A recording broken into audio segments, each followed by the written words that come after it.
சிம்பிளா உன் பாவம் மன்னிக்கப்படணும்னா சிம்பிள் காரியம் இருக்கு. அல்லேலூயா, அல்லேலூயா.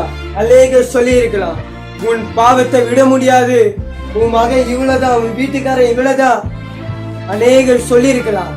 ஆனா நீ ஒரே ஒரு காரியம் செஞ்சா போதும். இந்த பைபிள நீ ஜெபிக்க ஜெபிக்க, அவரோடு இருக்க இருக்க, இந்த வேதத்தை வாசிக்க வாசிக்க, நிச்சயமாகவே கர்த்தர் உன்னோடு பேசுவார். நிச்சயமாக உன் பாவம் முழுவதும் கழியப்படும். அல்லேலூயா, அல்லேலூயா. சிறு வயதுல இருந்தே உன் பிள்ளைகளுக்கு சொல்லிக் கொடு. உன் பிள்ளைங்க படிச்சு டிகிரி வாங்கினாலும் அது வேல்யூ இல்ல. ஆனா இதை எப்ப படிக்கிறானோ, கர்த்தர் தேவனாகிய கர்த்தர் இத படிச்ச அநேகர் இன்னைக்கு பெரிய பெரிய ஜாதிகள் மத்தியில உயர்த்தி வைத்திருக்கிறார். ஆமென். இத படிச்சதுனால்தான் அநேகர் உயர்ந்திருக்காங்க.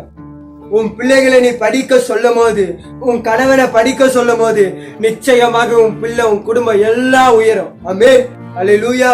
உன் பாவம் தானாலே கழியப்படும். இயேசு கிறிஸ்து நாமத்தினால, இன்னைக்கு கர்த்தராகிய நாமத்தினால சொல்லுகிறார், இதை நீ படிப்பாய் என்றால், கர்த்தரை ஜெபிப்பாய் என்றால், உன் பாவம் எல்லாம் கழியப்படும். ஆமென்.